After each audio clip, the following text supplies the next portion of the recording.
Greetings to everybody. We'll get started in just a minute. People are just entering the room, and we'll let people enter the room, and then we will begin.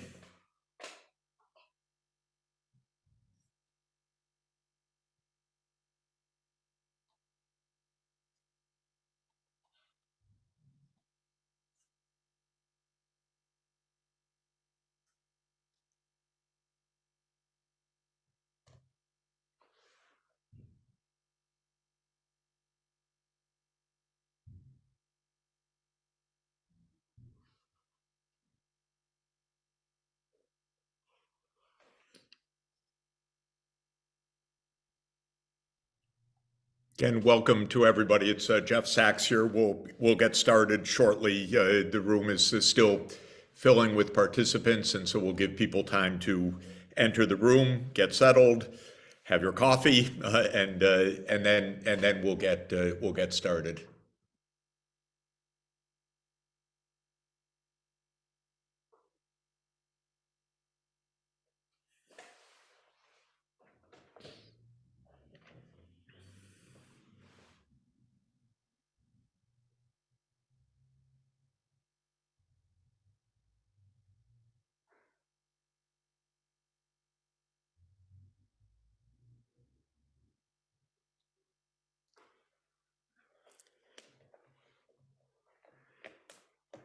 Greetings to everybody. Welcome to this webinar on the Lancet COVID-19 Commission report. We're going to have 3 webinars that follow up on the report. Today is on the question of the origin of the pandemic, and more specifically, really the origin of the virus SARS-CoV-2, that is the pathogen that caused this pandemic. On November 21st at the same hour, that is 8 to 10 Eastern Time, 8 to 10 a.m., we'll have a session on global health finance, which is a major theme of the Lancet COVID-19 Commission. And on December 8, we'll have a webinar on health system strengthening, which is also a major theme of the Lancet COVID-19 Commission. So today the focus is on the question of the origins of the virus. This is a big issue. First, of course, we're experiencing the worst pandemic in modern times, and the origins are important to understand, but also the question of origins is crucial for the understanding of how to prevent future pandemics as well. And so this is not only a historical question, what just happened to us in the world, a pandemic that has claimed 18 million deaths worldwide by current estimates, but how do we prevent this from happening in the future? Let me give you just a couple of minutes of background about the Lancet Commission itself. The Lancet Journal hosts commissions on major themes of public health, and it has been doing this for many, many years, and these commissions have played a major role in helping to explain to the broad public and the policy community the best knowledge on various facets of public health. So it was a great honor and a big responsibility for me to be asked by the editor of the Lancet, Richard Horton, to chair a commission on the pandemic. And we decided to launch this commission in mid-2020. I was kind of hoping the pandemic would be over a year after, maybe 2 years after. Now we're more than 2 years running, and we're still very much in the midst of this pandemic. But we decided that the Lancet COVID-19 Commission would not be a lifetime enterprise, but would draw to a close at the time of the UN General Assembly this year in 2022 when we released the report. It's available on the Lancet website and on the COVID-19 Commission website on September 14th, 2022. The idea of the Commission from the start was to give real-time advice and understanding about this burgeoning pandemic, but also we hope to draw lessons more generally for the world on how to finish up this pandemic and how to take steps following this pandemic for future preparedness and more generally just a better and healthier and more prosperous world. Alas, the report is it's not a happy report. It is a report mostly of failure rather than success. We don't know how many people have died so far.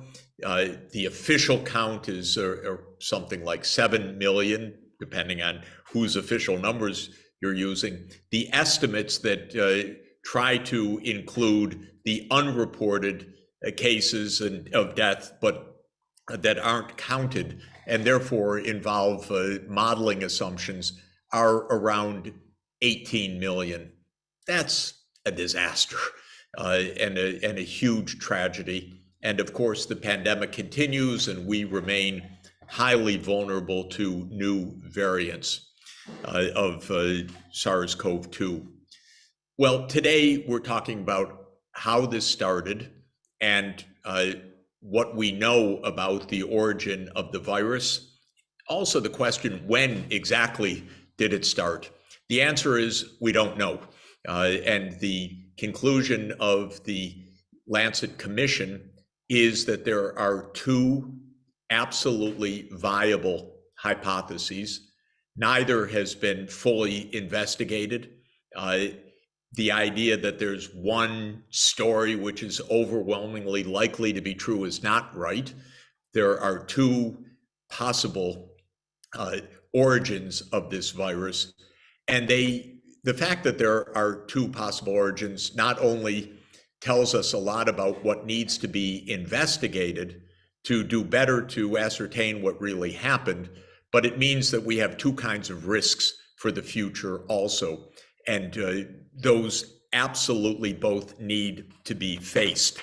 Now, I can just say that in our key findings, I'll quote, the proximal origin of SARS-CoV-2 remains unknown.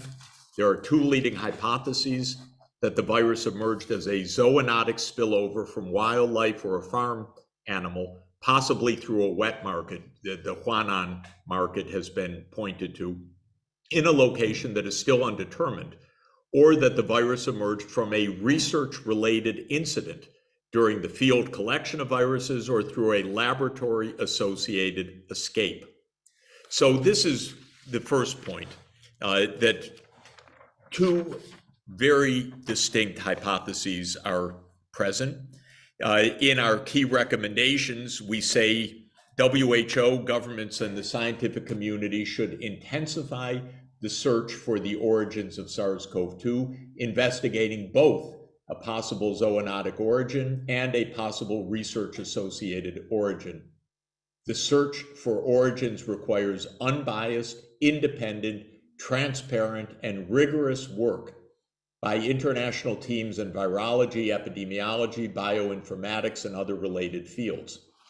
And we say further in our recommendations, we call for a dual track to prevent future emerging infectious diseases.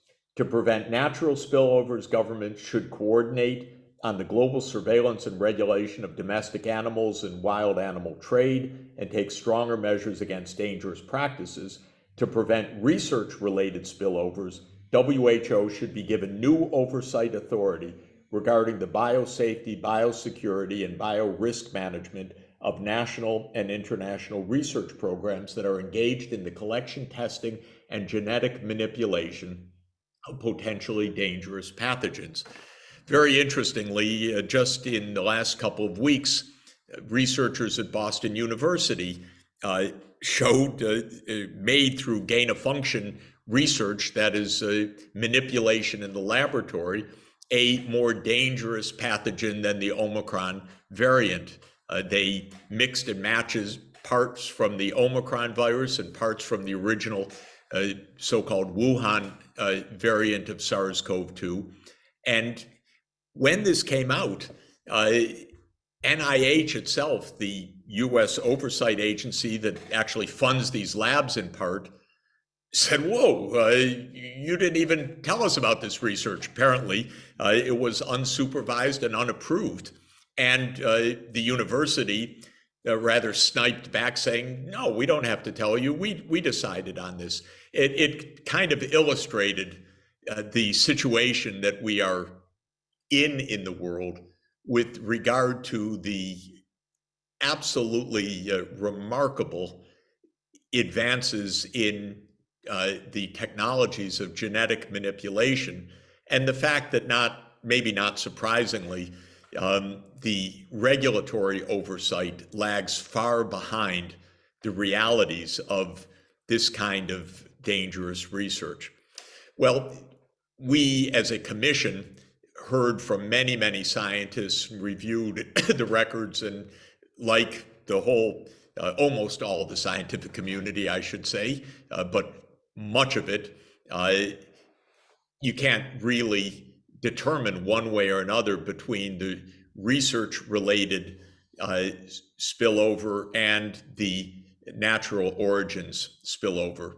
And therefore, it's crucial, both in the investigation and in the follow-up regulatory implications, that both of these lines of possibility be followed. It is concerning, though, that we have not had a proper public understanding of these two different possibilities from the start. I think it's right to say that while both have been heatedly debated, most of the mainstream media has gone with the natural origins hypothesis, and a lot of the alternative media have gone with the laboratory associated or the research associated range, but we have not had the open public discussion and understanding of this. A senator recently, Senator Burr, issued his own report saying that in his conclusion and his staff's conclusion, he put a lot of weight on a laboratory release as a possibility. Others have taken a different view. The purpose of today's meeting is to have a kind of airing of the issues, a broad discussion of the issues. The way we're going to do it is we're going to hear from two leading scientists that have been looking at this from the start, and then one of the leading reporters that has been covering this assiduously from the very start. They're each going to present from 10 to 15 minutes of their perspectives on this. Then we're going to open it up for the some of the commissioners of the Lancet COVID Commission that are on this call. And then during this process, I would encourage everybody that's listening to send in questions, and you can do that by the chat function or by the Q&A function. There are a number of reporters that are on the line. I would hope that they would raise questions, certainly. There's a lot of the public online. Of course, we're recording this so that I anticipate it will be very widely watched by thousands, tens of thousands of people in the coming days. And so we'll have a very, very interesting discussion of these issues. And without further ado, we're going to hear from two scientists who have been watching this very closely and have been writing about it extensively, and I would say following every twist and turn of this saga from the earliest days. The first is Alina Chan, who is a researcher in synthetic biology, vector engineering, and medical genetics at the Broad Institute of MIT and Harvard. And she wrote a wonderful book about the pandemic that has a great couple of chapters where an advocate speaks on one side, an advocate speaks on the other side, so that the reader can hear a fantastic debate between these two possibilities. But Dr. Chan has continued to look in incredible detail at every aspect of the evidence, of the genome itself of SARS-CoV-2, of the research environment, of the nature of the investigations that have been carried out to date. So let's start with Dr. Alina Chan, and next I'll introduce the next speakers after that. So Alina, thank you so much for being part of this webinar today, which I think is extremely important for helping people to understand what this debate is all about. Thanks for inviting me to this panel. So I have two things to say first before I get into my slides. So the first thing is that the science has been clear since day one that we just don't know, that there's not enough evidence to say that one hypothesis is plausible and the other is not plausible. So up till today, the available evidence is all circumstantial. None of it is definitive or dispositive. None of it is direct evidence of a natural or a lab origin. And so the second thing I'll say is that this issue has become more about politics, unfortunately, over the last almost 3 years now. And as the death toll has risen, I think the stakes have gotten higher and higher. And so I think that there are many scientists and virologists and journalists who are rightly afraid that if they dig too deep, we're going to find out that this pandemic started from research activities, and it's going to implicate a whole coalition of scientists. So not just scientists in China, but scientists in the US who funded, collaborated with this work, scientists across Southeast Asia who helped collaborate and send samples up to this lab in Wuhan. So this issue here is not about did one scientist make a oopsie in Wuhan and cause a pandemic. This question is like, is there a community of dozens, possibly hundreds of scientists all conducting this type of high-risk virology research who might suddenly find themselves blamed for this pandemic. And it's so much easier to point to this nameless, voiceless wildlife trader in the market in Wuhan and say this person caused the pandemic, because then we don't have to blame anybody and we don't actually have to do anything. We don't have to regulate our research. There's no motivation, there's no incentive to drive change, to drive safer and more transparent research. So with that said, I'm going to dive into the slides, and then hopefully they are helpful to everyone here. So I'm assuming you can see my slides. So there are, everyone can see my slides? Okay. Yes, we see them. We see them clearly, Alina. Okay, thank you. So I'll say this about the origin. There's almost no dispute that the ancestral origin of this virus, the pandemic virus, came from bats at some point, that the far distant ancestor of this virus must have come from bats at some point. But the question really is, how did that bat virus end up in humans in 2019? And there are two types of spillovers, natural versus lab. And they are discerned this way because the ways to prevent such natural or lab spillovers, it matters how the virus got from bats to humans. So the natural spillover scenarios are where you have an intermediate host. So this is the favorite hypothesis, is that from bats, it jumps to an animal that's more similar to humans, adapts there, and then jumps to humans, gains the ability to jump from the animal to humans and causes an outbreak. So this plausibly could have happened in Wuhan through the wildlife trade, through animals like these that were sold in Wuhan. Another natural spillover scenario is where a person in their non-research related activities is exposed to bats. So this could be someone who is mining for guano in a cave, or a local villager, someone who has a lot of interfacing with bats and gets that virus, and somehow it's enough to trigger an outbreak. So somehow that virus, although it came from bats, already had the ability to transmit and cause a human outbreak, or circulate in humans for a while before jumping into a larger population in Wuhan, let's say. In the lab scenarios, this one is actually very similar to this natural spillover scenario, but instead of a cave miner or a local villager, it's a scientist who's out there collecting samples from animals or people living in these communities from the wildlife trade, let's say. And through that, the scientist goes to a city where it ignites an outbreak. So these two scenarios are really difficult to differentiate, and you can only tell the difference by contact tracing, by knowing who the earliest cases were, and seeing who was the person who was exposed to these animals and brought it into the city. The last scenario in the lab category is the one that's very controversial because it involves this new arena of science where scientists have now gained such techniques that they can seamlessly construct, synthesize, engineer, recombine, splice, all these words like to recreate different viruses that might have pandemic potential. And it's possible that during research, especially if you're not doing it at the appropriate biosafety level, or you didn't know that you created a pandemic pathogen, you could have an accident, and that can be carried out into the human population, let's say in a city where that lab is located. So the reason why it's been so difficult over the last almost 3 years to tell how the virus came to humans in Wuhan is because, as you can see, a virus that comes through this arm could look exactly like a virus that comes through this arm. So it looks perfectly natural. It doesn't have to have any signs of lab engineering. And the problem is also that with today's technology, modified pathogens can have no patterns or signs of genetic tinkering. So that there's no like, aha, this person signed their like John Hancock on this virus.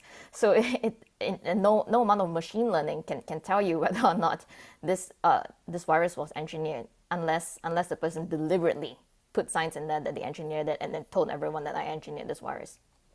Okay, so let's look at the evidence that's available. And again, I just want to remind it's all circumstantial, not just the Lancet Commission, but even the WHO SAGO team, the Scientific Advisory Group for Origins of Novel Pathogens, and the US intelligence community, and many scientists all say that we don't know. We need to gather more evidence before we can reach a dispositive or a strong conclusion about where this virus came from. So if you look at natural evidence, natural origin evidence, there are some key pieces of evidence that scientists and investigators would be looking for when tracking a novel pathogen. So the first thing is seeing whether the earliest cases were interfacing with live animals. And in the case of SARS-CoV-2, you could argue that that's possible, that because the earliest cluster, the largest cluster known, was at this wildlife market in Wuhan, that some of these earliest cases might have been exposed to live animals. The problem here is that by the time the market was investigated, a lot of these vendors were not vendors who were sellers of wildlife. So they were like shrimp vendors selling like domestic goods, frozen cold chain products, and the whole market was covered. So this market, the size of 10 NFL football stadiums, it was just plastered with virus by the time the local CDC and the Beijing CDC arrived to sample. So in this case, we just don't know whether the earliest cases had been exposed to live animals. It could very easily have been a person who brought it into this very crowded and contaminated space and it spread the virus everywhere. So another piece of evidence that people look for is infected animals at the markets or at the farms in the supply chain.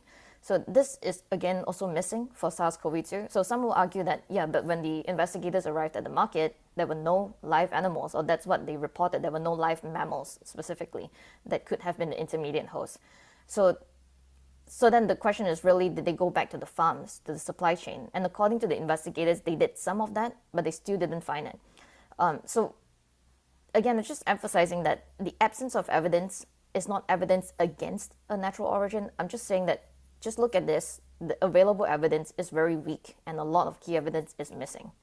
So next, you look for animal variants of the virus. So presumably, if a virus is very transmissible and can jump easily from species to species like SARS-1 or SARS-CoV-2, you'd expect to find many animals infected with that virus to show signs of this virus having spread in the wildlife trade. And these would be almost like 99+% matches to the human outbreak virus. So these were easily found for SARS-1 and MERS, but till today, we have not seen any of these for SARS-CoV-2 as an original source. So not counting the ones where a human has clearly given it to minks in Denmark or to deer in the US, but we cannot find any original animal variants of this virus. And another piece of evidence is antibody serological evidence of infected animals or traders.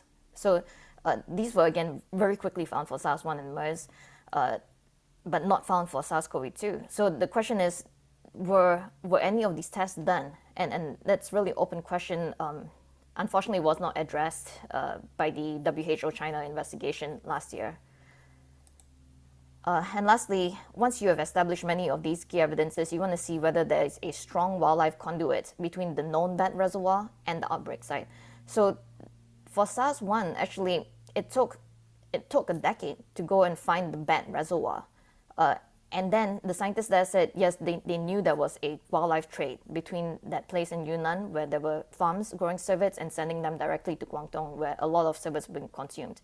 But in the case of SARS-CoV-2, the opposite is true. So we already know the bat reservoir. We already know where the closest relatives are, like a 97% match. These are in Yunnan, in South China, and Southeast Asia and Laos. So we know where these bat reservoirs are, but we don't know how an animal would have gotten from there to Wuhan. So again, it could have been through the small wildlife trade that went up there, or it could have been through researchers who were sampling these areas and bringing samples back up into Wuhan. So none of these key evidence have been established for SARS-2, and that is why, in my opinion, it's too early to say that we know that the market is the only plausible hypothesis. That's just wrong. There isn't enough evidence to support that, and I think it's premature to say that's the only one that should be considered, widely disseminated in the media, or investigated. So let's look at the lab origin. What is the circumstantial evidence that exists for lab origin? So there's, in Wuhan, the headquarters of virus hunting, and this was an expensive program targeting animals and humans. So not just animals like bats and animals in the wildlife trade, but even people who lived near these caves and were in the wildlife trade. They wanted to find sick people and sick animals, sample them, and take those samples up from 8 countries, including China, to Wuhan. And this lab was very unique. So this, as far as I know, this is the only lab that does all these activities, which I'm going to go through. And this is why this striking coincidence compels us to look into a lab origin of this work. This lab had also found and developed SARS-2 an interest in studying SARS-2 viruses by 2013. So several years even before the pandemic. They had learned advanced virus isolation and seamless cloning from collaborators in the US. They had also developed it on their own. So they were really doing some cutting edge work in this lab. Worryingly though, they underestimated the dangers of some of these viruses. So they worked with the live virus, not at the highest biosafety. They weren't doing all this in BSL-4 because it would be very expensive and difficult to do this work at that level. But they were doing it at biosafety level 2 and 3. So 2 different types of lab spaces where we know that SARS-CoV-2 is really difficult to contain. So SARS-CoV-2 definitely cannot be contained by a BSL-2, which cannot protect you against airborne SARS-like virus. And BSL-3, we've seen instances like in Taiwan, where unfortunately at this top BSL-3 lab, human error led to a young double vaccinated worker getting infected and exposing 100 people before they realized that the virus had leaked from the lab. And lastly, there is this research proposal that was leaked last year, in September of last year, describing this cleavage site insertion program that was pitched by both the Wuhan scientists and their collaborators in the US. So they had this idea. They said, what happens if we start putting these rare and novel cleavage sites, these features, into a weak SARS virus in the lab? So they don't specify which cleavage sites they had seen. They don't specify what SARS-like viruses they have in their lab, but they say, well, if we take a weak one and we put a cleavage site in there so we can understand how this might cause a pathogen to have a human infection potential. So again, none of these are definitive, but they're very concerning. So I'm going to end here, and I'm very interested in answering questions from the audience today and the Lancet commissioners, because there are ways to investigate both natural and lab origin. And some of these don't even require us to go into China. A lot of the investigation can be done outside of China. So I hope that today we'll be able to reach some ideas on practical steps to move forward. Thank you. Alina, thank you very much. Wonderful and very clear. And let's go into that question of how to investigate these different pathways more deeply and what we could learn in the US and what we could learn in China, what kind of information we need to develop further. So our next speaker is Professor Richard Ebright. and he is the Board of Governors Professor of Chemistry and Chemical Biology at Rutgers University, and he's the laboratory director at the Waxman Institute of Microbiology. He's been watching this extremely closely and has been involved in these questions about the laboratory study of pathogens for a long time. So I know that Richard has a lot to say and a lot to teach us. Thank you, Richard, for being here. Are you able to see my screen? Yes, we are. Very good. So I'd like to concur with Dr. Sachs and Dr. Chan on the key points. I will re-summarize those same key points and then speak to steps that should be taken next. So with respect to our current status, as you've heard from both Dr. Sachs and Dr. Chan, the available scientific data, and by that I mean the sequence of the viral genome, the properties of the virus, and the epidemiology of the disease, those data do not enable a choice between or even assigning relative probabilities to natural spillover versus research-related spillover. The available other data, these include the research performed by the Wuhan Institute of Virology and its collaborator and funder, EcoHealth Alliance, in 2016 to 2019 to 2018. The research that was proposed by Wuhan Institute of Virology and EcoHealth in 2018 and 2019, and the inadequate biosafety protections used by Wuhan Institute of Virology and EcoHealth Alliance in 2016 to 2019. And finally, the lack of transparency by Wuhan Institute of Virology and EcoHealth after the start of the pandemic. These features point to, but by no means prove, research-related spillover.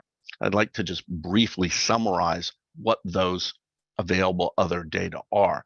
First, with respect to the research performed by the research team in 2016 to 2018, the researchers performed two categories of high-risk research. One of those was virus discovery research in wildlife, which, as you've heard, involves collecting samples intensively in areas that are remote and rarely accessed, returning those samples to a laboratory and characterizing viruses or virus nucleic acid sequences in the samples, characterizing viruses for their ability to infect human cells, their ability to replicate in human cells, and for their ability to infect laboratory animals. That was one category of high-risk research. A second category of high-risk research performed by the research team in 2016 to 2018 was virus gain-of-function research, or enhanced potential pandemic pathogen research. This category of research involves starting with a natural virus discovered in the first program of research, and then modifying that virus in ways that potentially could increase ability to infect human cells, to replicate in human cells, and to infect and cause pathogenesis in laboratory animals. That research included constructing novel chimeras or hybrids of viruses that combine the spike gene of one bat SARS-related coronavirus with the rest of the genetic information of another bat SARS-related coronavirus. It involved constructing such chimeras that were found to have greater than 10,000-fold increases in viral growth and greater than 4-fold increases in lethality in mice engineered to display human receptors for SARS-like viruses and other high-risk activities. So this is research that we know was performed in 2016 to 2018. We know it was performed in Wuhan because the research was published in scientific journals and because progress reports for the research, which was performed with NIH funding, have been released under FOIA lawsuit. We next turn to the research that was proposed by the research team in 2018 to 2019. We know about the proposals because a proposal for renewal of an NIH grant for the research was submitted in 2018 and awarded in 2019, and a proposal for a second line of funding for expansion of the research was submitted to the Defense Advanced Research Projects Agency, DARPA, in 2018. This research that was proposed by the research team included a large-scale expansion of the program of high-risk virus discovery in wildlife and an expansion of the program of high-risk virus gain-of-function research, including the construction of additional novel chimeric SARS-related coronaviruses that combine the spike gene of one with the rest of the genetic information of another. Also, the construction of novel consensus SARS-related coronaviruses that use the sequence of multiple natural viruses to generate an, if you will, average sequence that represents the shared features of the group, and the insertion of protease cleavage sites, including furin cleavage sites, at the spike gene S1, S2 border, precisely the point where a furin cleavage site is present uniquely among its group of viruses in SARS-CoV-2. Then we turn to the inadequate biosafety protections that were used by the research team in 2016 to 2019. Shockingly, all of the virus discovery research and almost all of the virus gain-of-function research was performed at biosafety level 2. This is a biosafety standard that cannot provide effective protection against a virus that has the transmission properties of SARS-CoV-2. This is a biosafety standard such that if researchers are using this and encounter a virus with those transmission properties, they likely will become infected and therefore likely will be able to leave the lab and transmit that infection to others. So all of the research, short of research on experimental animals, was performed at biosafety level 2, in many cases with lapses even in biosafety level 2 set standards, such as the failure to wear sufficient protective equipment. The only research that was performed at a higher standard was research with experimental animals, and that was performed at biosafety level 3.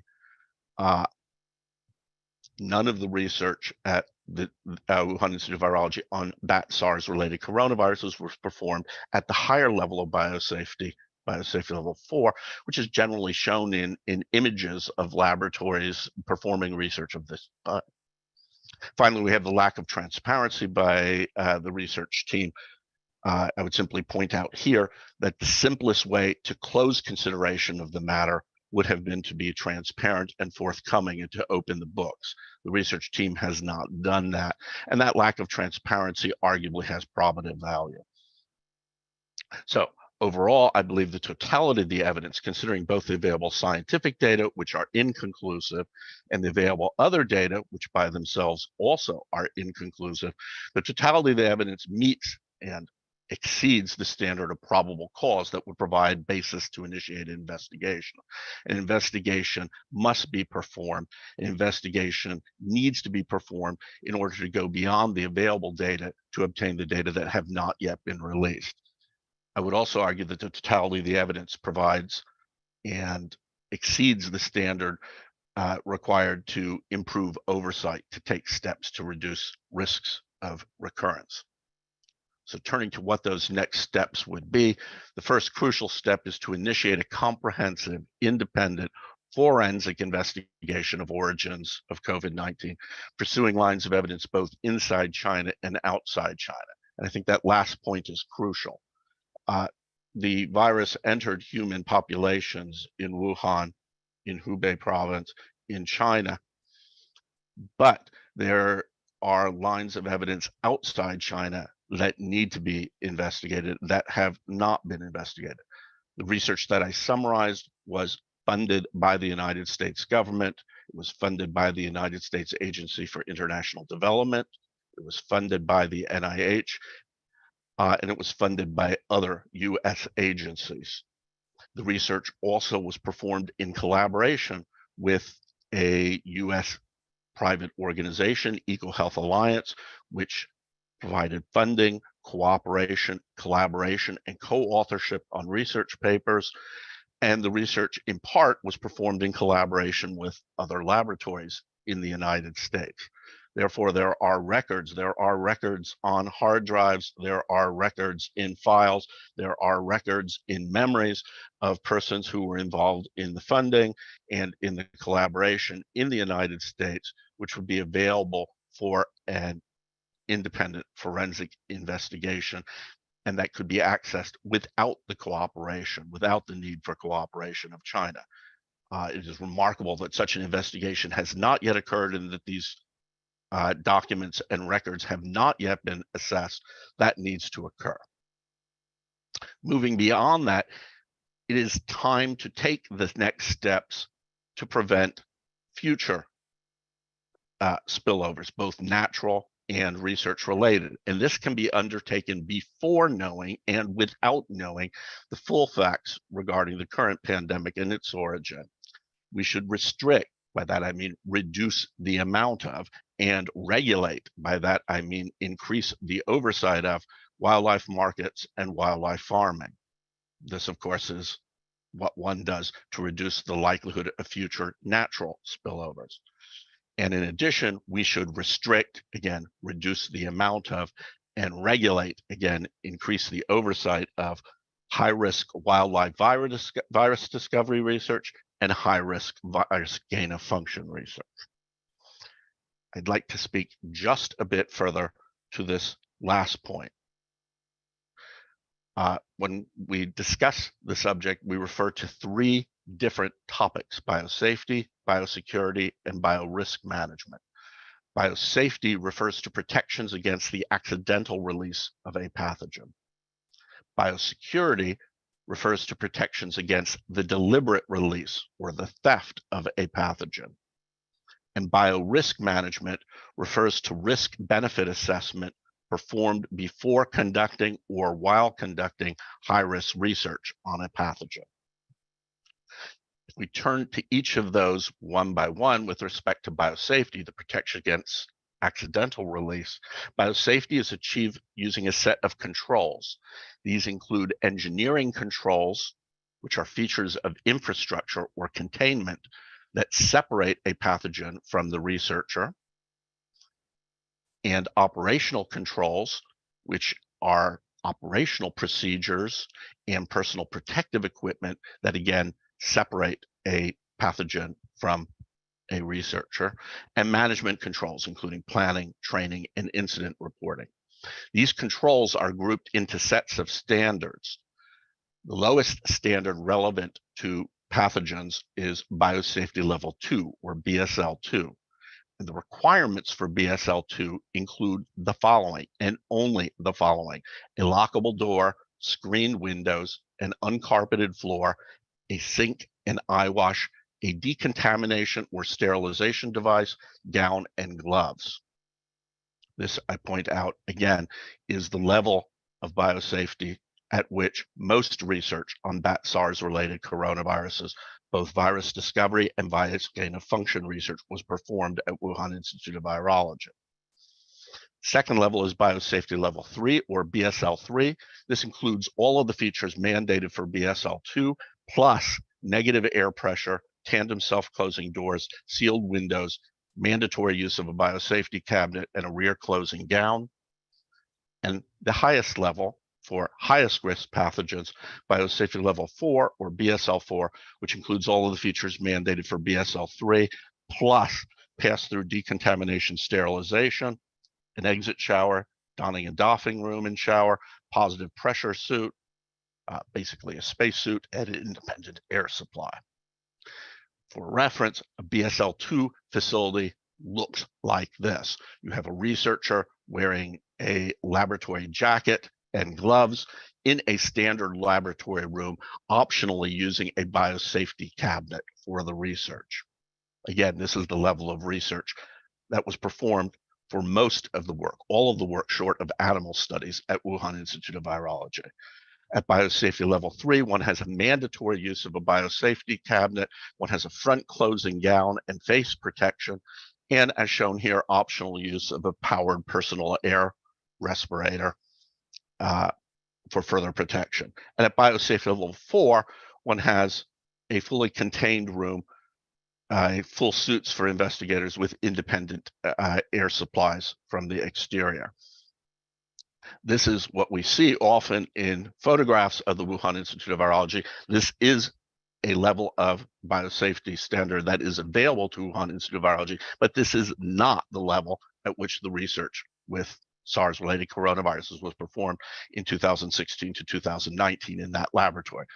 All of the research short of animals was performed at biosafety level 2, and the research with animals was performed at biosafety level 3.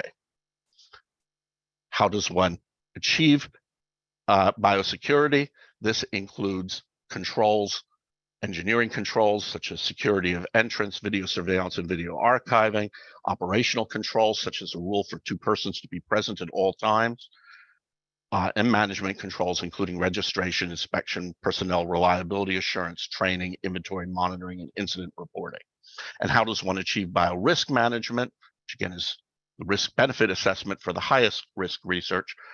This involves first identifying proposed high-risk research on pathogens, that is to say, proposed research activities reasonably anticipated to increase a pathogen's transmissibility, pathogenesis, ability to overcome immune response, or ability to overcome a vaccine, or to reconstruct an eradicated pathogen, and then performing a formal risk-benefit assessment, enumerating the risks, enumerating the benefits, weighing the risks against the benefits, and reaching a decision either to proceed as proposed or to proceed with additional risk mitigation or not to proceed.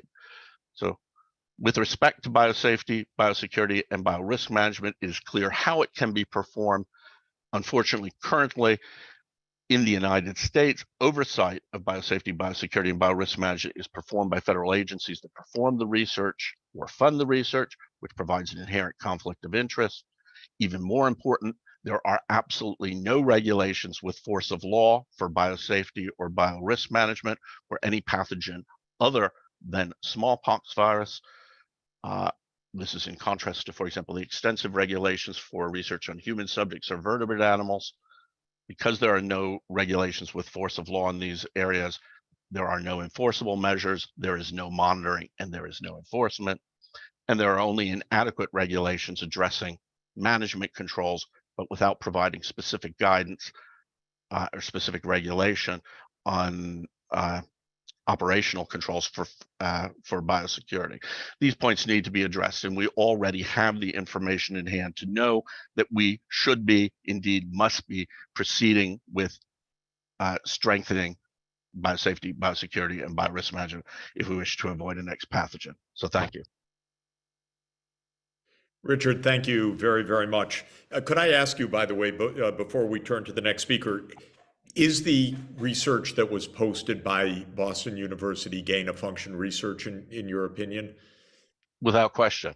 The researchers in that work constructed novel chimeric coronaviruses that combine the spike gene of Omicron BA1 with the rest of the genetic information of the original Wuhan 1 virus from 2019 or 2020. The resulting viruses acquire both the high immune escape properties of Omicron and they acquire a higher severity in experimental animals, specifically engineered to reflect infection properties in humans. So one has a combination that has an enhanced combination of immune escape and severity. That is a gain of function as defined in the US policies that were effective in 2014 to 2017. That also is an enhancement of a potential pandemic pathogen as defined in the US policies that are in effect at the current time. And am I correct that it looks from the NIH's response that they didn't know about it beforehand, actually, so that there really was no oversight of that research? Well, that is the norm. And since the time of the report for Boston University, at least 3 additional laboratories performing the identical or nearly identical research of combining the spike gene of an Omicron virus with the rest of the genetic information of a 2019 or 2020 SARS-CoV-2 virus have been identified. So this is research that is happening in multiple locations and in no location, as far as can be determined with a national level risk benefit review having been performed before the research was carried out, and in most cases with no knowledge by federal agencies that the research has been carried out. Yeah, thank you very much. Extremely interesting and important. Our third panelist is Emily Kopp of U.S. Right to Know. Emily is an investigative reporter, and U.S. Right to Know is an organization that has committed itself to getting information that the government doesn't want us to know often.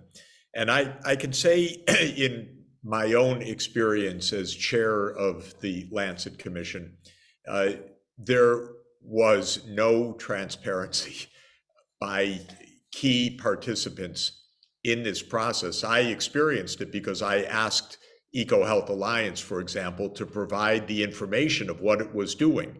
And I was told very explicitly, no, EcoHealth Alliance is advised by its lawyers not to provide the information. And that was a big problem for the work of the Lancet Commission, because we are committed to complete transparency and, by the way, to finding out what really happened. Well, it's very notable that U.S. Right to Know, along with other groups, took on the challenge of getting information that the U.S. government did not, and others did not want released, because we have a Freedom of Information Act that at least gets some of the information out, even though some of it remains hidden, redacted, in other words, disguised as it's released. But Emily Kopp has been assiduous from the beginning in pursuing this issue. So I'm really eager to hear, Emily, about your update of how you see what we have learned till now, both about the origins and about this process of investigation or lack of investigation. So over to you. Well, thank you, Professor Sachs, for inviting me today, and thank you, Drs. Chan and Ebright, for your expertise and your tenacity. So this is a complex story. There are many important leads to pursue, including the ongoing search for traces of COVID in China's wildlife trade. But the focus of my reporting and my presentation will be on virus hunting and gain-of-function virology underway in Wuhan. We live in an amazing era, and information about research conducted across the world can be made available to me in my Washington, D.C. apartment through Freedom of Information laws. The outbreak of the pandemic was preceded by a push by US scientists to establish ties with the Wuhan Institute of Virology. The University of North Carolina shared cloning technology, EcoHealth Alliance collaborated on virus hunting, the University of Texas Medical Branch advised on biosafety, and the NIH underwrote all of it. We may be able to get a glimpse into the work underway before the pandemic through Freedom of Information laws. These laws are premised on the right of regular citizens to details about how publicly funded institutions are run. US Right to Know has submitted dozens of FOIAs and has 13 active Freedom of Information lawsuits. I will describe for the Commission several leads, each involving American public institutions with an obligation to provide documents to the public, as well as key obstacles. And I may get a little technical, but happy to answer questions after. So first, NIH and EcoHealth's progress reports. So it's clear by now that EcoHealth Alliance did extensive sampling and lab work on SARS-related viruses in collaboration with a lab at the pandemic's epicenter. Indeed, they were a world leader in this work, as Alina mentioned. Remarkably, all of the details of this work have not been made public in the nearly 3 years since the pandemic emerged. For example, The Intercept is in litigation with NIH in pursuit of documents related to 31 grants to EcoHealth Alliance. There are 1,400 outstanding documents that have not yet been released, in addition to 300 pages released to The Intercept but redacted in whole. So in face of this stonewalling, US Right to Know is also seeking information about EcoHealth Alliance grants in creative ways, namely through a close partner, the University of California, Davis. US Right to Know is also seeking information via a board member of EcoHealth Alliance, who also holds a position at the University of Maryland. Second, USAID and virus hunting. EcoHealth Alliance was a core partner of PREDICT, a decade-long virus hunting expedition funded by the United States Agency for International Development. A key deliverable of this project was a database called EDIF. Notably, this EDIF database no longer has a functional interface, and it was taken down in September 2020. A separate interface that may have pulled in data from Edith is currently under construction, EcoHealth Alliance told me. An email under FOIA shows that EcoHealth Alliance President Peter Daszak recommended withholding sequences collected in China after the pandemic broke out because doing so would put their reputation at risk.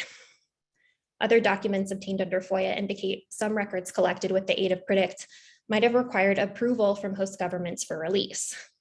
PREDICT was perhaps the most expansive pre-pandemic virus hunting project. Its data could shed light on the origins of COVID, natural or no. Yet data collected by this publicly funded project is not easily accessible, and there are serious questions about whether the available data is complete. Okay, number 3, the National Center for Biotechnology Information and Sequence Data. So NIH's archive of partial sequences is used by scientists across the globe, but some SARS-CoV-2 sequences sampled early in the pandemic were improperly killed from NIH's public-facing site. And a computational biologist has identified over 100,000 other sequences deleted from the public database.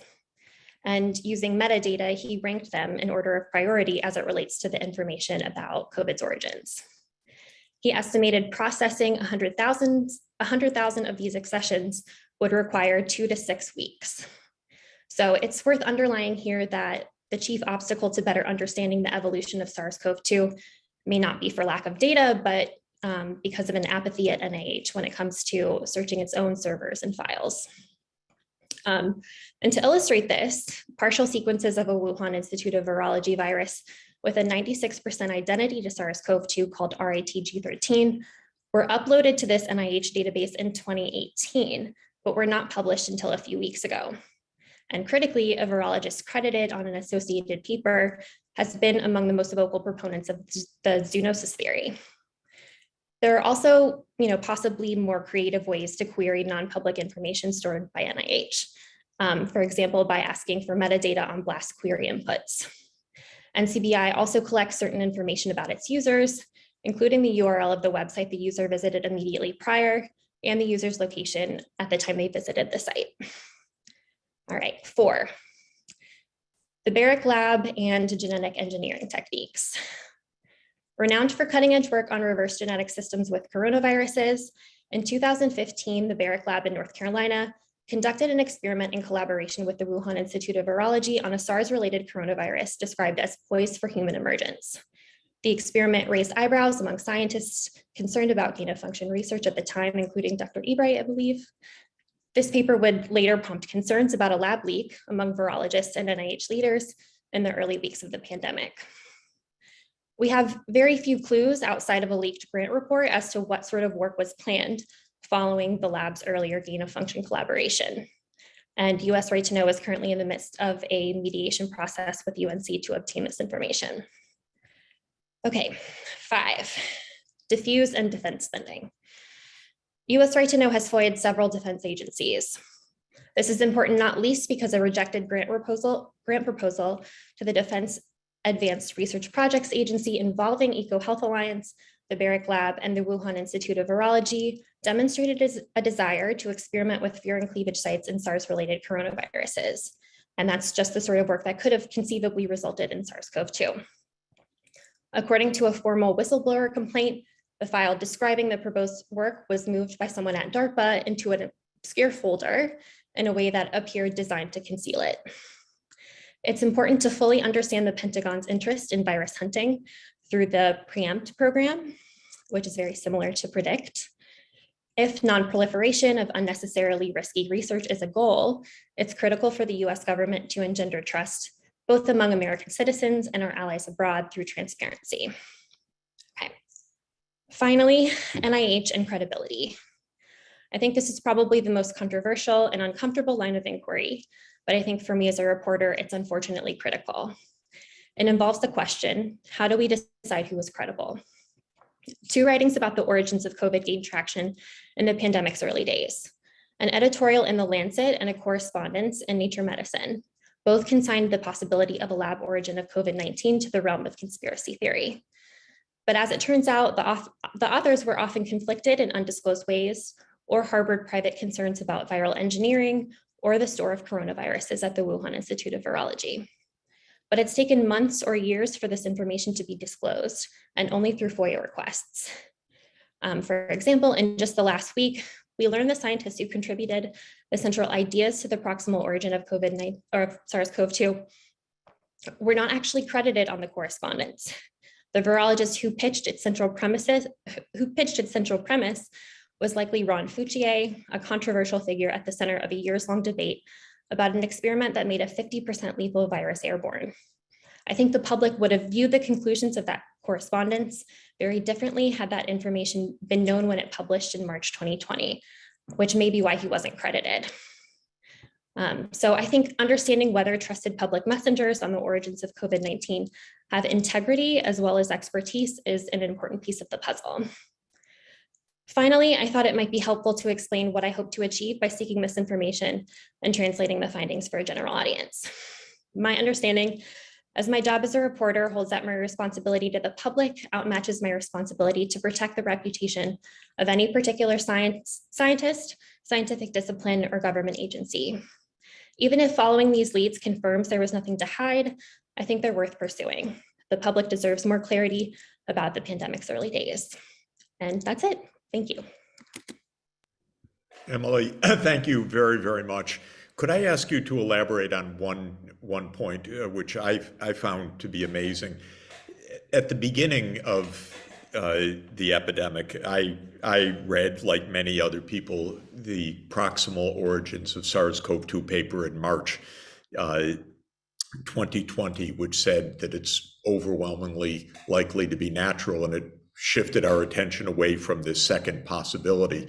But then you have tracked almost to the hour the discussion about the origin of the proximal origin paper, and it's really stunning, the things you found. And I just would like you to elaborate a little bit about that, to explain that, because for me, this was really eye-opening and exactly revealed by your work.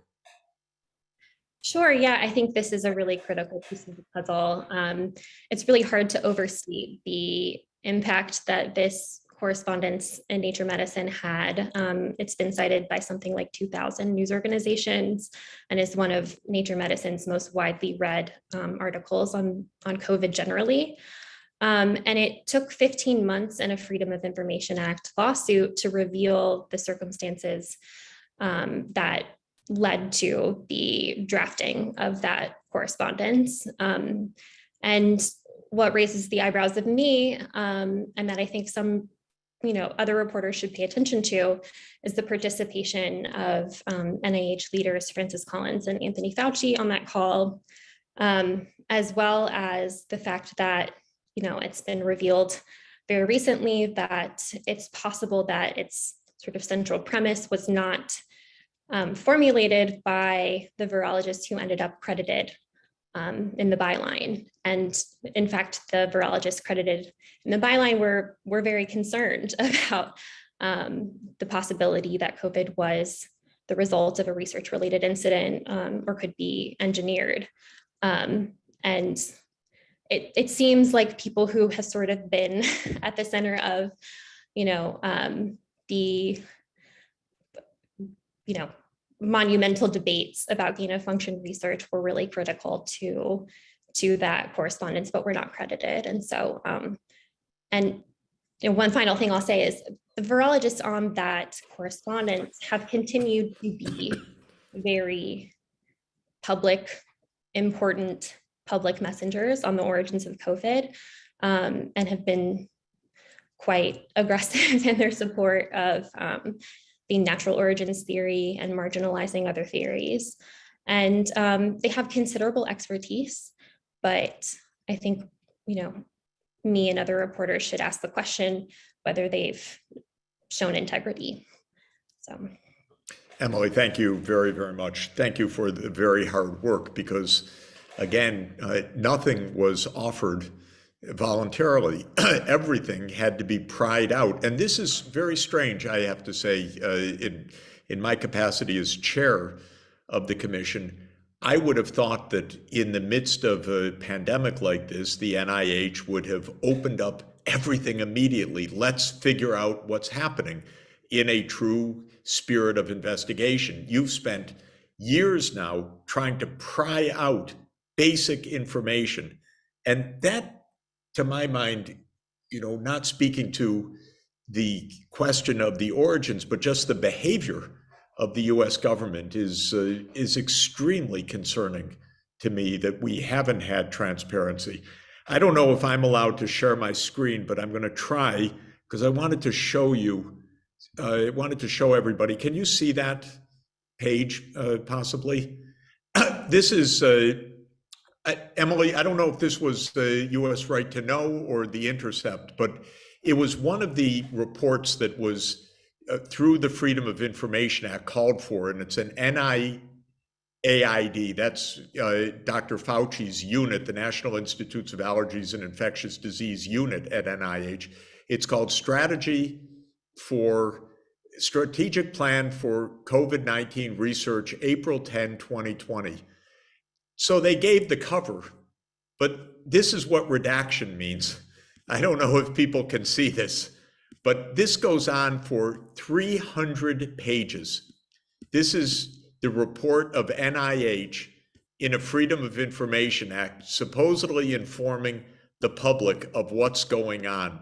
Blank pages, blank pages, blank pages, blank pages, 290 blank pages. To my mind, unbelievable.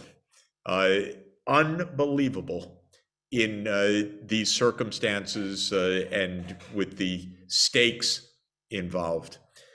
Let me say, before we turn to some of the commissioners who may have questions, I see them on, and if they have questions, we're going to bring them in next. Dr. Robert Redfield wanted to join, but at a last moment, he had a plane flight that exactly at this time, so he couldn't join. He was head of the Centers for Disease Control, you'll remember, in 2020.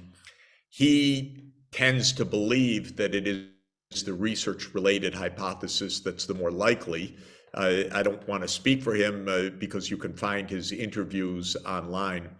But what he did say very clearly to me and to others as part of my work and as part of his report to the public, that when he called for an investigation of the laboratory-related hypothesis inside the US government, he was basically shut down by NIH, even though he was CDC director with extensive experience in these issues, and he had a lot of reason and a lot of concern, both from classified information that he had access to and unclassified information, and some formally classified information that's now unclassified, that the virus may well have started earlier than December, that there were risk signs that the laboratory may have been implicated, that US scientists may have been implicated very much through the proposals that we've talked about, but that no such investigation took place inside the US government. So I think it's right to say on behalf of all of the panelists, neither hypothesis is dispositive right now. Nothing is proved, but both are absolutely viable. And what Dr. Ebright said is that both require further investigation. And very importantly, what we've heard is that a lot of information is available in the United States, because the projects that could have given rise to this virus were heavily US funded, with a lot of US scientists engaged, a lot of record inside the US, but now so many lawsuits remaining of trying to pry information out of the US. So this is why things are so concerning, but why the call in the Lancet Commission for more independent, transparent, science-based investigations is relevant, and why we don't have to wait for one country or another. We have information right at hand in the United States, for example, that could shed a lot of light on these issues. So let us open it up for others. I see some of the commissioners, if they would like to speak, they should raise their hands. I would ask Dr. Chan and Dr. Ebright if they would like to come back on any of these topics to do so at any moment. And I know that people have also been sending in questions, and I'm supposed to get a list of questions. Maybe it's already been sent to me by the chat, so that I can also pose some of the questions. But first, let me turn to Ismail Sarageldin, who is one of the world's great leaders on the science policy interface in multiple capacities, in leadership at the World Bank, in the founder of the Modern Library of Alexandria, a modern wonder of the world that is based on the ancient wonder of the world, and a very esteemed commissioner of the Lancet COVID-19 Commission. So Ismail, let me turn the microphone over to you. Thank you, Jeff, and thank you for following up on this particular controversial issue that we've been having earlier on. I would like to pose a slightly different approach to this. Let's for a moment even assume that there was no sufficient evidence for the lab leak theory, but the question remains that we know this research not only can be done, is being done.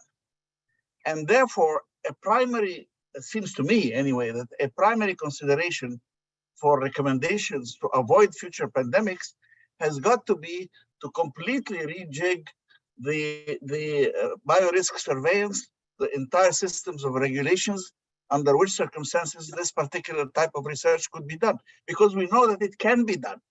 I mean, even if you were to prove today that it was not the cause of the original 2019 pandemic, at the very least, we know that it can be done, it is being done, but we also know that the supervision is totally inadequate, the regulations aren't there, and the horror story that we heard from you and from Emily about the difficulty of even finding out what is going on, even in a country like the United States with the Freedom of Information Act. So it seems to me that this is an absolutely central piece for recommendations going forward, regardless of back to the past. I mean, you have to recognize it's being done and it's dangerous, and that we don't have adequate supervision and regulations on it. So that would be. Ismail, thank you for the strong point. I wonder if Richard Ebright could comment on that, because Richard's been really saying for a decade, this is extremely dangerous and it has to get under control. Richard, you've been at this for a long time. What are your reactions first to what Dr. Sarageldin has said, and where are we on this question of oversight? Because clearly we're not quite there yet. I agree completely with what Dr. Sarageldin said.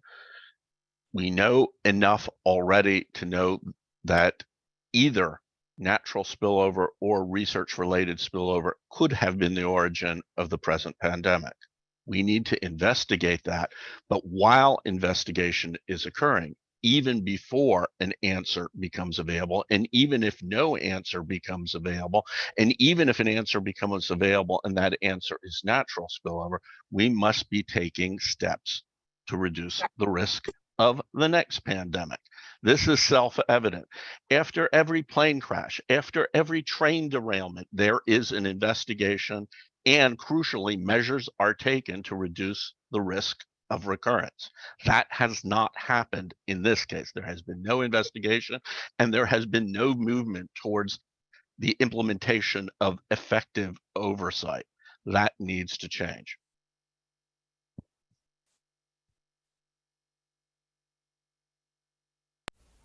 Yeah, I agree with both Dr. Sarageldin and Dr. Ebright. So there are two situations recently that really speak to this point. The first is that the NIAID awarded another multi-million-dollar grant to the EcoHealth Alliance to do more of the same research, but in different countries, just not China.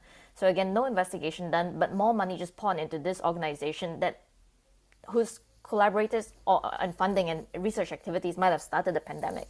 And the second incident is the Boston University revelation that they were doing splicing of pandemic viruses in their lab. And so where is the oversight? Where is the transparency? The BU researchers said they did not have to report to their funders because the funding that they took from NIH was just used on tools and resources and not on the high-risk part of the research. So from these two incidences, it's very clear that there's very little insight into what research is being done around the world in all these biosafety labs, and whether any of it ever gets reported so that the public only finds out from either a paper being published in a high-profile journal or an outbreak in their city. Thank you. I see that another esteemed commissioner, Professor Phoebe Kondori, who is a professor at the Athens School of Economics and Business and a leader in sustainable development worldwide, and enormously valued commissioner, is here, wants to join in. Thank you, Jeff. Very clear and very informative presentations. Thank you very much. I have two questions. The first one, if we have a thorough, transparent, serious investigation, are we confident that we can have a definite answer with regards to the origins? And the second question, there are countries like the countries within the European Union, where we have quite extensive biosafety regulatory framework. Did anybody investigate whether we have, let's say, true transparency with regards to the research on these issues that is carried on in the EU? And is there any correlation, at least not causality, between low accidents or safety issues in Europe compared to the US, for example, or outside Europe? Did anybody investigate these issues? Very clear. Thank you very much. And again, Richard and Alina, if you could come in, Alina, thanks. So I think these questions are largely unanswered, and that's why I'm really happy to be part of this pathogens project, which is being organized by the Bulletin of Atomic Scientists, and they're convening experts from all around the world to come in and meet and organize a conference in April of next year in Geneva to answer exactly these questions and to see what information should we be gathering to figure out if there are good oversight systems in different countries, and other ways that countries can be incentivized to be more transparent with this type of work. So certainly there's no answer right now as to whether an investigation can lead to a definitive answer, but we know for sure that there's a lot of evidence around the world that can tell us, can point us closer to the origin. And so if we just give up now, I think that is a big mistake, and it shows that there's no way to be to hold people accountable, and this can lead to much more dangerous research being done, because people can see, oh, even if there's accidents, we would just blame the market down the road. We don't have to, no one will investigate us because they're too afraid to point the fingers at us. And this means, unfortunately, that small things like a single lab accident can lead to millions of people dying. And this is something that we cannot tolerate in the future. Emily, there's a question for you about what reasons the NIH gives for the redactions that it makes. For example, the document that I showed, but I think it's a more general question, in fact, which is almost all of the documents that you receive by FOIA are redacted. Sometimes afterwards, the redactions are removed so we can see what was redacted. What's your feeling about how this process works? Yeah, so NIH gives a variety of excuses as it stonewalls information to access to public information. One is that NIH has, I think, rightly received a lot of FOIA requests from people interested in COVID's origins and other aspects of the pandemic response. And so I think a common response is that they are overwhelmed, but it's important to note that it's easy to just release documents. That the challenging part is redacting because you don't want certain information disclosed. And so as a result, we're sort of on this delayed timeline when it comes to obtaining information. We're obtaining information about critical things that happened in February 2020 in October 2022. And so it's just really unacceptable. I want to ask, it's another question that has come in, and I'd like your view, Emily, first, and then Alina and Richard.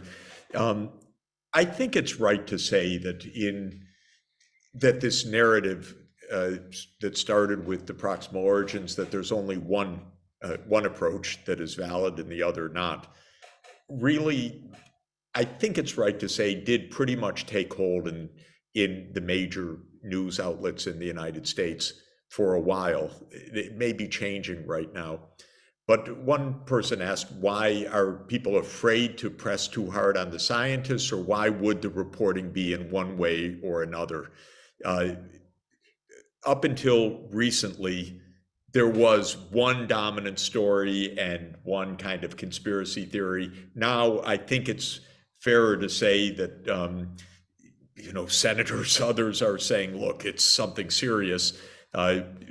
What caused the move in one direction in the mainstream media, whereas you had to fight tooth and nail every step to get key information out? Even when it came, it was often not widely reported, actually, in mainstream outlets. So just love your reflection on that. Sure. I mean, to give an honest answer, I think a lot of reporters are really intimidated by this story because very few people have the sort of expertise required to evaluate the sort of scientific evidence on both sides. And we live in an era where, anti-science attitudes have taken hold. And so, yeah, it's easy to be intimidated by this story and to sort of begin to question sort of eminent giants in the field of virology who have told us via the proximal origin of SARS-CoV-2 correspondence that it's impossible that this was a research-related incident. But again, it comes down to integrity, and I don't think it takes a PhD in virology to understand that changing your view to believing a lab accident was possible to saying it was impossible in a conspiracy theory within about 4 days, while in communication with leaders of the National Institutes of Health, which is by far the leading funder of infectious diseases research in the United States. It doesn't take a PhD in virology to conclude that something is off. But I think another aspect here that is, again, probably controversial and uncomfortable to talk about is that a lot of reporters really respect Anthony Fauci. And he is a brilliant scientist, but I think the question is whether brilliant scientists are capable of sometimes misleading the public because of perhaps a fear of the truth or desire for a tidy narrative. I'm not sure, but those are some reasons of state or other things. Right. Yeah, very well put. Ismail, please come in. Thank you, Jeff. I have a slightly different point, and this is I recall in 2015. The beginning, the editing, CRISPR-Cas9, all this stuff going on, the National Academy of Sciences, National Academy of Medicine created a commission around the issue of when and under what circumstances would we allow the application of these techniques to humans. I had the privilege of serving on that commission for 18 months. We had hearings in the US and hearings in Europe, and we produced a report in 2017 in which we said it should not be used on embryo research at all, at least not for the time being. Promptly in 2018, Professor He Jiankang in China showed two little baby girls that had been edited, the first human edited and he thought, I suppose, there was going to be applause. There wasn't. The net result was the government of China put him in jail for 3 years. But my key point here is, can we not anticipate and say something like the National Academies of Science, National Academies of Health, along with the Royal Society, along with other people, should create a commission on this question of supervising virology research, which is obviously inadequate. I mean, and what we were doing at the time was not to come back and say it has happened or it has not happened. At the time we did this in this commission, it had not happened. I mean, it was broken by other people later on, but the between you and Emily and all the other eminent people we've been hearing, we have overwhelming evidence of the enormous danger that this poses, and that therefore the scientific community, now it's not a matter of holding somebody accountable or so on, it's what would you recommend as a scientific community, as a medical community, should be the guarantors of biosafety, biorisk analysis, and so on, and how can we get something like that maybe legislated while somebody can still pursue who said what when about whether it was right. Great, thank you. Thank you, Ismail. And I'm going to add one more thing, and then we'll have a final round from our panelists, and then I'll make a short wrap up. But I'd like to add one more difficult and uncomfortable aspect to this, if anyone would care to comment on it, and that is, what is the intersection of this research with biodefense or biowarfare? And what are we seeing this intersection? And if so, my God, what does that mean for even the capacity to get at what's happening? Because this is a part of the sphere of secrecy that is probably quite intense. And I know that all of you have some brushes with that in what this could mean. So I'd like to add that to the table. How can we get this under control? And is the biowarfare, biodefense side of this story the known or the hidden elephant in the room, which makes this all even more complicated than it is?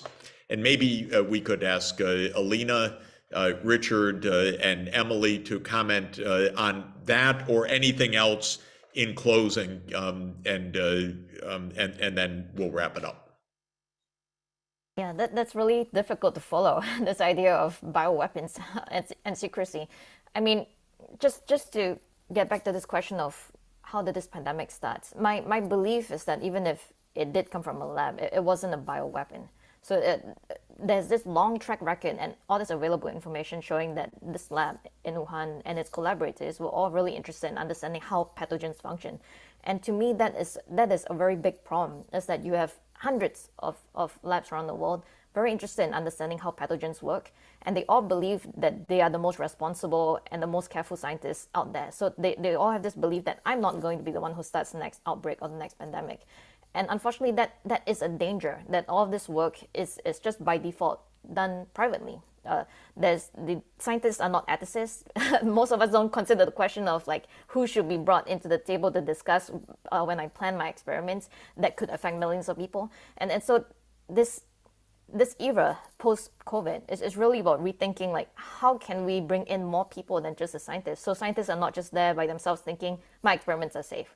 So I really wish that this panel had been able to get natural origin proponents, so people who believe that this started in the market for sure. I wish that those people would have come, because what we really need is a forum where scientists can openly discuss and debate and talk about the science and talk about the responsibilities of the scientific community to address this issue. Thank you very much, Alina. And as you know, and be sure, I invited 10 of the proponents of the natural origins to participate. Most of them never answered at all, sometimes with repeated email invitations. We didn't get any, but it was not for lack of trying. I want open, transparent discussion, debate, investigation, balance. This is not an attempt in any way to pack a story one way or another. Quite the contrary. We're trying to elicit as much understanding. And I thank all of the panelists for showing all sides of this. But I did invite many, many of the scientists that are associated with the natural origins hypothesis, but none of them agreed to participate, which I think is unfortunate. Let me ask Richard to come in now for closing thoughts. So on your question about biodefense and bioweapons, it's important to clarify the definitions of those terms. So biodefense, as a term of art, refers to preparedness for and countermeasures against bioweapons threats. A bioweapons agent is a pathogen or a biological toxin that could be used as a bioweapon, and a bioweapon is a bioweapon agent that is developed and produced for use as a bioweapon. So there are three separate terms, and it's important not to conflate them. With respect to biodefense, all of the research that we have been talking about was performed explicitly as biodefense research and was funded from budgets appropriated explicitly for biodefense.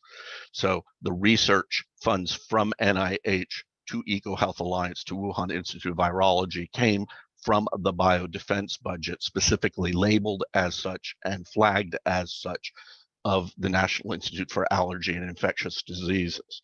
The research at Boston University, the same. The research at other US institutions that have made similar chimeras, similar to those at Boston University, the same. All of this is biodefense research, part of the effort of preparedness for and countermeasures against bioweapons threats. With respect to bioweapons agents, these are the pathogens or biological toxins that can be used as bioweapons. This research identifies new bioweapons agents. That indeed is a principal purpose, not the sole purpose, but a major purpose, and why the research is funded as biodefense in the United States. Each time virus discovery in wildlife identifies a new virus that has the ability to infect humans, to replicate in humans, to infect and cause pathogenesis to experimental animals engineered to reflect infection properties in humans. Each time that happens, that is the identification of a new bioweapons agent. A new bioweapons agent for which preparedness potentially can begin. Each time a gain-of-function research creates a new enhanced pathogen with enhanced transmissibility or enhanced pathogenesis or enhanced ability to overcome immune response, that is the creation of a new bioweapons agent that biodefense can begin against. So this research, by definition, identifies new bioweapons agents. And this poses not only the material risk that we've been talking about so far, which is the risk of an accidental or deliberate release of the agent by a laboratory, but it also creates information risks. Each time a new bioweapons agent is identified and published, that publication provides, if you will, a step-by-step recipe to construct a new bioweapons agent. A recipe that with current technology can be followed by almost any country in the world, from largest to smallest, all but the very smallest, and by sub-state organizations, and even by some individuals. So this research is biodefense. It was funded explicitly as biodefense. It is listed as biodefense research on NIAID websites, and NIAID appropriations, it identifies bioweapons agents, and those bioweapons agents inherently pose both materials risk of accidental release or deliberate release and information risks of copycats by other nations, by sub-state organizations, or by individuals seeking to do harm. That is why this is crucial to bring under control, to restrict, and to regulate. Extremely clear and very sobering. Thank you very much. And Emily, let me turn it to you for final thoughts for our session. It's hard to improve upon those comments, but I'll just say, we're digging into the interest of defense agencies in virus hunting and gain of function research. But it seems clear to me as a layperson that there is a perception problem. To paraphrase a member of the NSABB, which is the independent body that advises NIH, doing research to prepare to defend against biological threats can sometimes resemble, creating biological threats.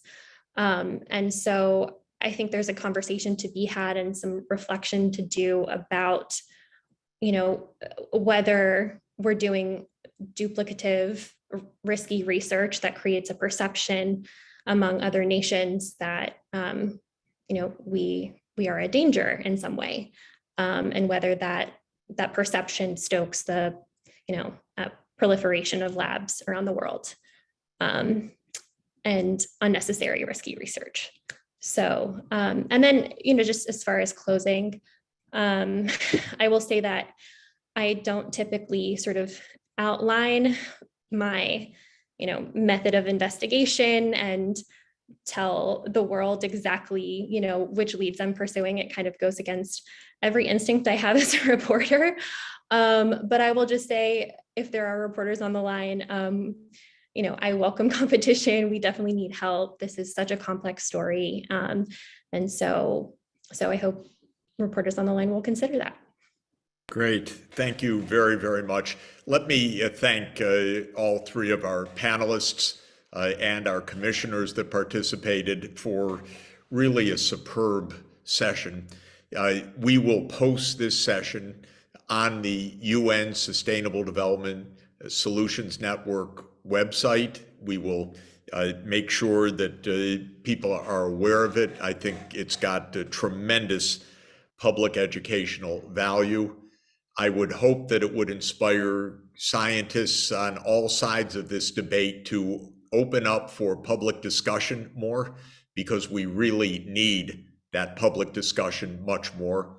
I hope that our report and the very hard work of US Right to Know and the scientific probing of Dr. Chan and Dr. Ebright and many, many others will finally lead to a proper, transparent, independent, science-based investigation, drawing on information from all sources, including from NIH and from the funders of a lot of the research that has been underway and places where we could find more information.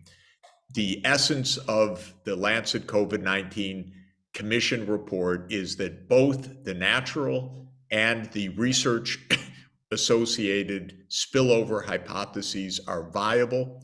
Both urgently need further investigation, and both suggest future dangers that, irrespective of the past, need to be addressed now. And that point, I think, has come through very, very clearly. We need regulation of this extremely dangerous laboratory work.